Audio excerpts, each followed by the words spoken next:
जैसा अभी कह रहा था, पिछले दिनों से आपको समझाया जा रहा है, उसमें एक बात आज जोड़ना चाहूंगा।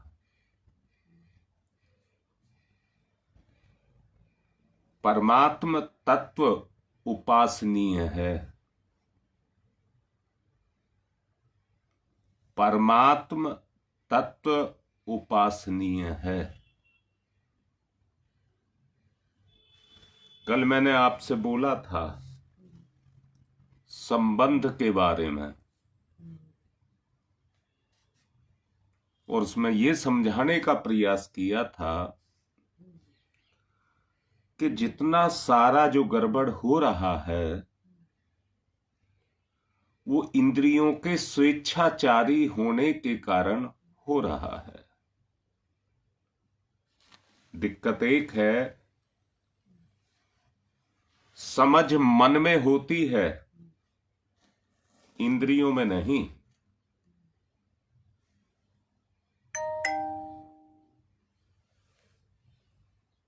जब इंद्रियां स्वेच्छाचारी हो जाती हैं, शरीर में रोग और घर के अंदर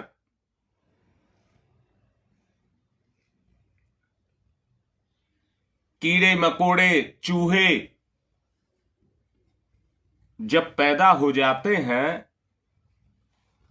तो वो ये नहीं देखते हैं कि कपड़ा नया है या पुराना है। उनका एक ही काम है, काटना और अपना पेट भरना। उन्हें किसी चीज से कोई मतलब नहीं होता। ठीक इसी तरह से हमारी इंद्रियां भी हो जाती हैं। उन्हें हमारे ही हित का नहीं पता, उनको हमारे ही हित का नहीं पता। उनको केवल अपनी इच्छा पूरी करनी होती है। अच्छा बुरा, दुख सुख, उनका किसी से कोई मतलब नहीं होता। अगर सच और ईमानदारी से अगर आप देखें तो यह आपको पता लगेगा, जो इस तरह की प्रकृति के आदमी हो जाते हैं उन्हें मां बाप, बच्चे, पत्नी, पति किसी से कुछ नहीं लेना। संबंध की बात आपसे कह रहा हूं। उनके जो संबंध होते हैं वो केवल अपने स्वार्थ तक सीमित होते हैं। जब कभी उनके अंदर भावना जागृत होती है तो वो अपनों की बात को सुनते भी हैं, परंतु जब मानने का नंबर आता है तब वो कहीं पर टिकते नहीं हैं। तुरंत अपना स्वार्थ आ जाता है और वो अपने मन की इच्छा पूरी करते हैं।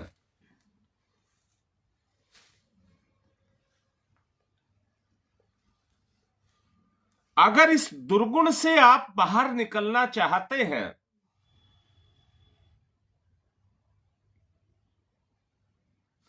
परमात्मा उपासनीय है, और उपासना का मतलब ये नहीं है कि आंख बंद करके आप परमात्मा का ध्यान कर लें, बल्कि परमात्मा आपकी चेतना पर नियंत्रण करे, उसको गति दे।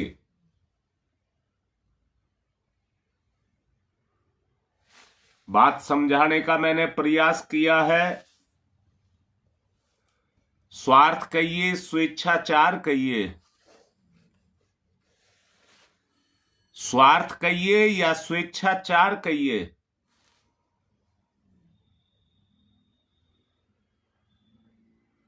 वो हम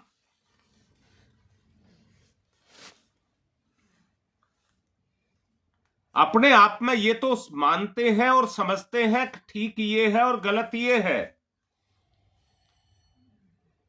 परंतु इंद्रियों के दबाव में आकर के उस काम को हम कर नहीं पाते।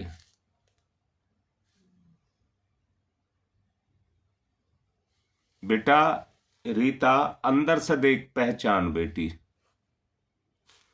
तुमने कहा है इंद्रियां मन के साथ चलती हैं, पर उल्टा करो इसे। इंद्रियां मन के साथ चलती हैं या मन इंद्रियों के साथ चलता है? और बेटा कह देना बहुत आसान है, उनको वश में करना बहुत आसान नहीं है। जो रीता ने अभी लिखा है, अगर कोई वास्तव में अपनी इंद्रियों को कंट्रोल करने लग जाए और वो होने लग जाए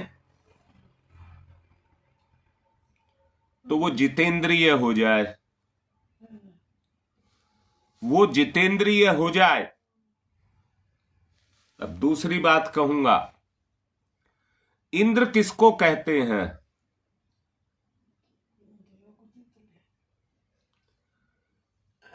जो अपनी इंद्रियों को काबू में कर ले वो इंद्र हो जाता है। जी, मैं यही बात कह रहा हूं।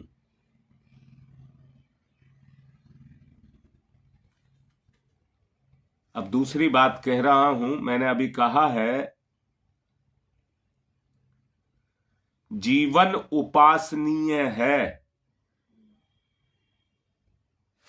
उपासनीय बोला है मैंने। जब तक पर पीड़ा को अनुभव नहीं करेंगे, जब तक पीड़ा को, पर पीड़ा भी नहीं कह रहा, पीड़ा को अनुभव नहीं करेंगे, ऐसा हो सकता था अगर ये ना किया जाता तो ये हो जाता। जब तक वो हमारे एहसास में, अनुभव में नहीं आएगी, तब तक हम उपासना नहीं कर सकते। दिखावा कर सकते हैं उपासना का, उपासना नहीं कर सकते।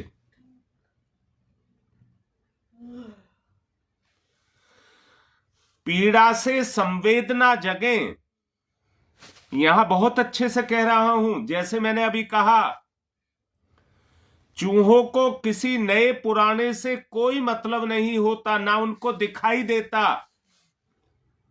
अच्छा, वो पेट भरने के लिए भी नहीं, कपड़े को काटते हैं तो पेट भरने के लिए नहीं काटते हैं, उनकी आदत है, वो काट देते हैं उसे।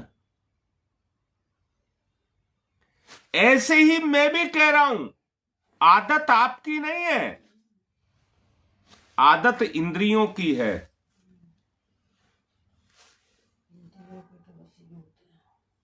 और हम उनके वशीभूत हैं। इसलिए हम यथार्थ को नहीं समझते। रामायण में गोस्वामी जी ने कहा है, निर्मल मन मोही भावा। और सच को देखेंगे, मन की स्थिति आज क्या हो चुकी है, ठस ठस करके भरा हुआ है।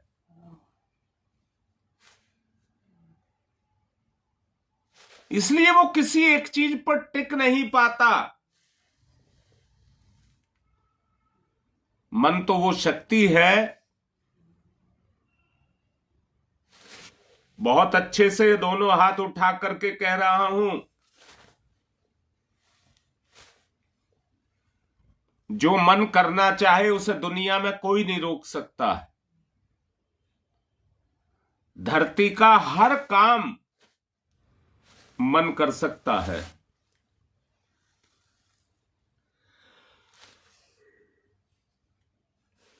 मन में इतनी क्षमताएं हैं, ना होने वाला, ना आने वाला, ना जानने वाला कोई भी काम क्यों ना हो, वो सब करने की क्षमता को रखता है। परंतु सत्य को ये देखिए, जो आज हमारी अवस्था है, लाचार, मजबूर, यतीम, किम कर्तव्य मूढ़, अगर आज बनकर के हम खड़े हुए हैं तो वो मजबूरी और किसी की नहीं। हम यतीम नहीं हैं। आत्मसत्ता हमारे पास है, परंतु आज जो हमारी दयनीय स्थिति है वो इंद्रियों के कारण है। इन इंद्रियों के कारण आज ये हमारी अवस्था है।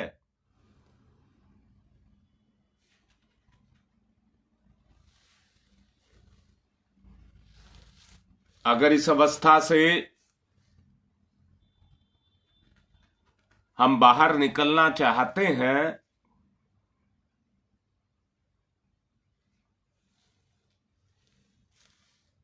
उपासना यानी कि संगतिकरण,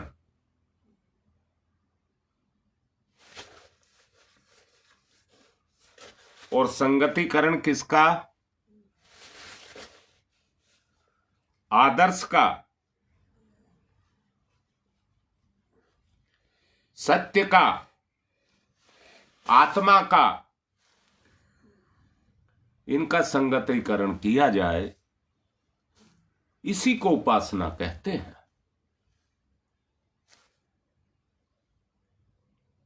जब श्रेष्ठ विचार मन में उठने लगे,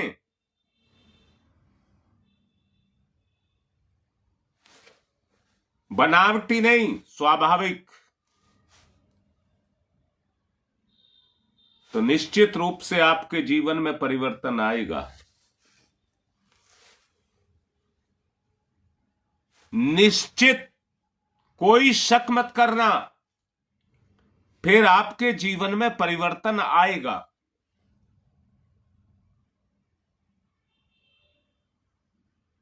हिम्मत है तो करके देख लीजिए। एक ही बात कही है, श्रेष्ठ विचार आपके मन में टिकें। अच्छा बेटा, एक बात बताओ, मन जिससे प्यार करता है, मन जिससे प्यार करता है, वो आकार से, विचार से हमारे मन में आता है कि नहीं आता है? बेटा अंदर से देखना। मन जिससे प्यार करता है उसे अपने अंदर बसा लेता है और उसकी इच्छा की पूर्ति करता है।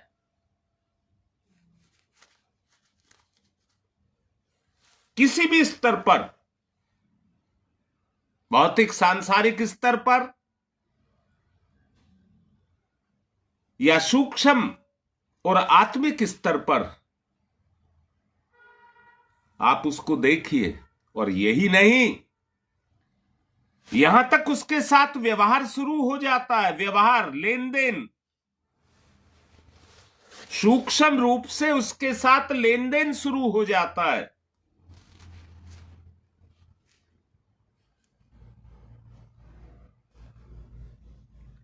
वृत्ति के ऊपर निर्भर चिंतन से व्यक्ति को आत्मा के स्वरूप का भान होता है। शकुंतला, अंदर से सुनो बाबू। चिंतन से छवि जो तुम लिख रही हो, चिंतन से छवि का भान होता है। चिंतन से उसका आभास होता है। शकुंतला, आगे बढ़ो। और आगे बढ़ने के लिए मैं कह रहा हूं, यहीं से आत्मज्ञान का आभास होता है। यहीं से आत्मज्ञान का आभास होता है। और जब आत्मज्ञान का आभास आपको होता है तो उससे ज्ञान का बल, ज्ञान रूपी बल आपकी चेतना में अवतरित होता है। जब वो बल अवतरित होता है तब इंसान को विश्व का भान होता है, अर्थात संपूर्ण विश्व के महत्व का पता लगता है। क्या पता लगता है? ये सारा विश्व परमात्मा ने मेरे लिए बनाया है। ये सारा का सारा विश्व परमात्मा ने मेरे लिए बनाया है। वरना आदमी को एक ही, पता नहीं कहां से दुख निकल आए, पता नहीं कहां से मुझे दिक्कत पैदा हो जाए, कौन मुझे मारने के लिए आ जाए, कौन मुझे खाने के लिए आ जाए। संदेहों में व्यक्ति भटकता रहता है। निश्चिंतता नहीं आती और भटकाव आदमी की जिंदगी में आते हैं। पता नहीं मेरा क्या होगा, पता नहीं मेरा क्या होगा। परंतु दूसरी तरफ कह रहा हूं, जब आत्मसत्ता का बल आपकी मानसिक सत्ता में आ जाए, आत्मसत्ता का बल आपकी मानसिक शक्ति के अंदर आ जाए, मनोबल के अंदर आ जाए, तो जीव अपने आप को ईश्वर के प्रशासन में, ईश्वर की चेतना में, उसके सुरक्षा कवच के अंदर अपने आप को महसूस करता है। और महसूस ही नहीं करता है, उसकी आज्ञाओं का भी पालन करता है, आत्मा की आज्ञाओं का पालन करता है।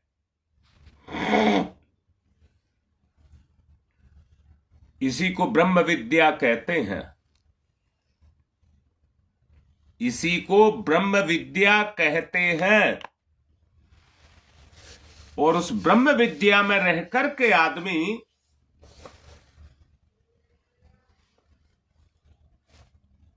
गूढ़ रूप में, अपने आप को गूढ़ रूप में, मैं शब्द नहीं ला पा रहा,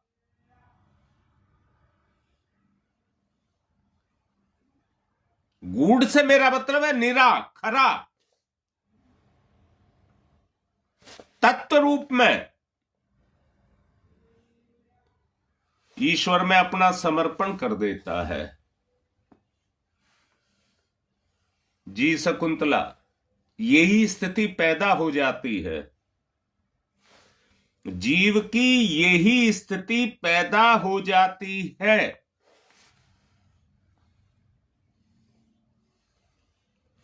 सच बात बताऊं, सच बात तो यह है कि लोगों में वो विश्वास पैदा ही नहीं होता। लोगों में वो विश्वास पैदा ही नहीं होता। अगर पैदा हो जाए तो जिज्ञासा जग जाए, अंदर से जिज्ञासा जग जाए।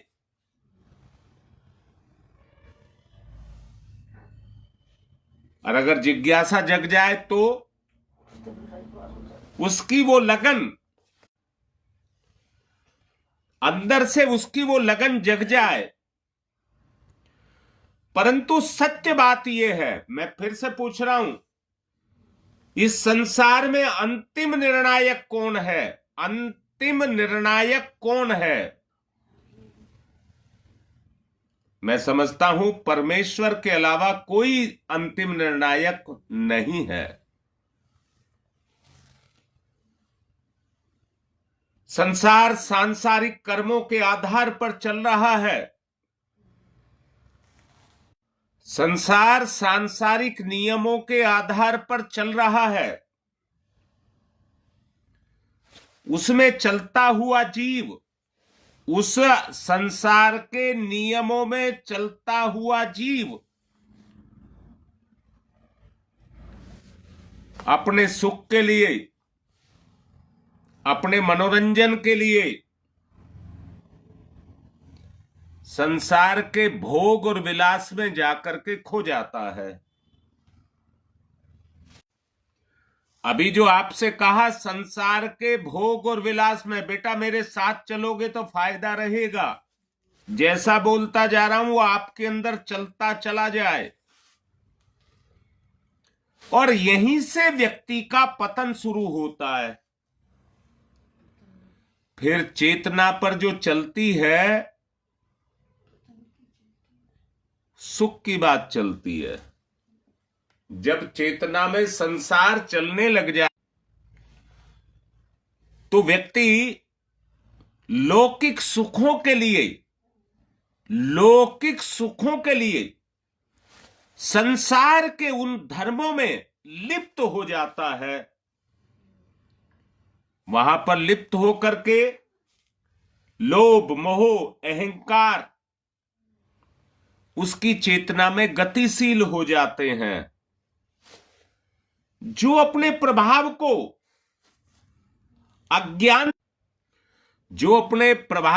अज्ञानता के रूप में बुद्धि के ऊपर लेपन कर देते हैं, फिर ईश्वर की बात समझ नहीं आती है, फिर इंद्रियों की बात समझ आती है, संसार के सुखों की बात समझ आती है। इंद्रियों का सीधा सीधा संबंध संसार के साथ जाकर के जुड़ जाता है, और हर बात सत्य के रूप में संसार की बात उसको समझ आती है, अपने अस्तित्व की बात समझ नहीं आती। और फिर उस जीव की स्थिति उसी चूहे की तरह हो जाती है जो अपना आगा पीछा नहीं देखता, अपनी प्रवृत्ति के अनुसार कुतरता रहता है, अपनी प्रवृत्ति के अनुसार कुतरता रहता है। जरा सोच करके देखिए, इस जीवन के निर्माण के लिए आपने क्या क्या कष्ट नहीं उठाए। भौतिक क्षेत्र का जब विराम होता है तो अंतर चेतना अंतर्मुखी होती जाती है। अंतर चेतना अंतर्मुखी होती जाती है। फिर अपना अस्तित्व समझ आता है कि मेरा अस्तित्व वास्तव में क्या है। और जब अंतर्मुखी होते हैं, विचार और विश्वास अंतर्मुखी चेष्टाओं के कारण अनुभव जागृत करने लग जाते हैं, अनुभव जागृत करने लग जाते हैं। और जैसे जैसे अनुभव होता जाता है, आत्मिक क्षेत्र वैसे ही वैसे विकसित होता हुआ, ऐसे में श्रेष्ठ जन श्रेष्ठ विचारों को गतिशील करने के लिए एक पल भी नहीं रुकते हैं। परंतु यहां एक बात कहना चाहूंगा, जिनके अनुभव कच्चे रह जाते हैं वो प्रमादवश उसी स्थिति में पड़े हुए रह जाते हैं। जिनको ये स्थिति समझ आती है तो प्रमाद को गंवा करके आत्मशोधन के लिए अपनी चेष्टाओं को करना शुरू कर देते हैं। चेष्टाएं जब गतिशील होती हैं तो व्यक्ति को अपने स्वयं की गति